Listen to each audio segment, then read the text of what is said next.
Salut à toutes et à tous, pour ce nouveau numéro de la Lucarne, on met le cap à l'Est, sur un autre continent, pour vous parler d'un pays qui a décidé de faire de la tech une priorité à coup de gros chèques et de régulations hyper agressives. Vous l'avez peut-être deviné, on part en Chine.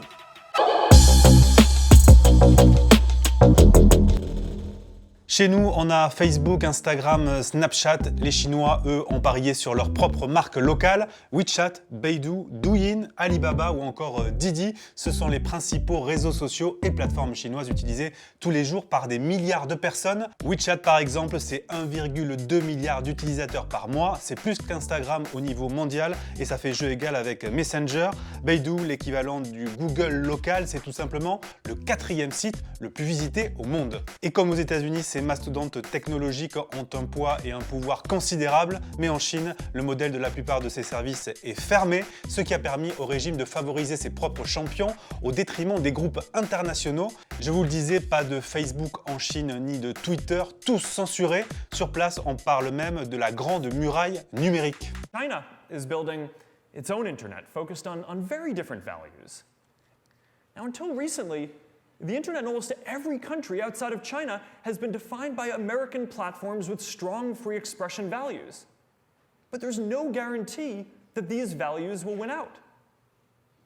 A decade ago, almost all of the major internet platforms were American. Today, 6 of the top 10 are Chinese. Is that the internet that we want? Et pour y voir plus clair, Harold Grand de la Lucarne est allé voir le journaliste Sébastien Dumoulin. Il travaille aux Échos et couvre notamment la tech chinoise pour le journal. Déjà, première question Sébastien, c'est quoi la grande muraille numérique? C'est un jeu de mots à l'origine en anglais entre Firewall et Great Wall. Donc Great Wall, c'est la grande muraille chinoise. Et puis Firewall, c'est un équipement informatique qui filtre les contenus qui entrent et qui sortent d'un réseau. Ce terme de grande muraille numérique, ça désignait un ensemble de lois qui ont été mises en place très tôt par la Chine pour filtrer le réseau Internet sur son territoire. La grosse différence avec la Chine, c'est l'ampleur du système qui a été mis en place. Je pense qu'aujourd'hui, on peut raisonnablement dire qu'il n'y a aucun pays où le citoyen soit aussi surveillé et aussi censuré dans son accès à l'information qu'en Chine. Et côté régulation, la Chine sait y faire. L'Europe a mis plusieurs années pour mettre en place sa propre régulation de la tech avec la fameuse RGPD. Le président Xi Jinping, lui, a imposé début novembre son RGPD maison, encore plus restrictif, le PIPL pour Personal Information Protection Law. En fait, qu'est-ce qui s'est passé? C'est que la Chine, finalement, avec ces mesures qui ont été de facto protectionnistes, a pu développer ses propres entreprises, ses propres géants numériques. Il y a eu un grand laisser-faire des autorités sur le développement de ces plateformes, le fait qu'elles rachètent tout un tas de startups pour grossir encore et toujours et qu'elles prennent des parts de marché dominantes. Ça a été presque encore plus le cas en Chine qu'aux États-Unis parce que quand on regarde par exemple une plateforme comme Amazon qui a un poids énorme aux États-Unis, en gros c'est 40% du commerce, et ben Alibaba en Chine c'est bien plus que ça, c'est aujourd'hui encore plus de 50%, et ça c'est quelque chose de problématique que les autorités ont voulu régler. L'idée phare de ce texte, elle est simple, forcer les entreprises tech à héberger leurs données et donc celles de leurs utilisateurs sur le territoire chinois. En gros, ça veut dire que si vous voulez faire du business en Chine, vos centres de données devront aussi être installés là-bas. Une restriction de plus qui a forcé certains géants américains comme LinkedIn, Yahoo ou Fortnite à quitter la Chine du jamais vu. Et cette nouvelle législation n'est pas seulement une restriction supplémentaire pour les groupes étrangers, c'est aussi un obstacle de plus à contourner pour les investisseurs sur place. C'est le cas notamment de David Bavray, il travaille depuis Hong Kong et a accepté de témoigner pour la Lucarne. Le problème, c'est que c'est un triangle maintenant. C'est-à-dire que moi, si vous investissez en France, vous vous posez la question juste, est-ce que c'est un bon business? En Chine, historiquement, on savait que c'était un petit peu plus compliqué. Donc, on se posait deux questions qui étaient, est-ce que c'est un bon business pour moi, actionnaire, mais également, est-ce que c'est un bon business pour le pays? Et là, le triangle, c'est que vous avez une troisième dimension introduite depuis l'été, qui est, est-ce qu'en plus, ce business va dans le sens du contrôle que le parti veut exercer sur le pays? Parce que si je suis en frontal avec le parti, eh ben, je risque de me faire nationaliser sans aucune indemnité.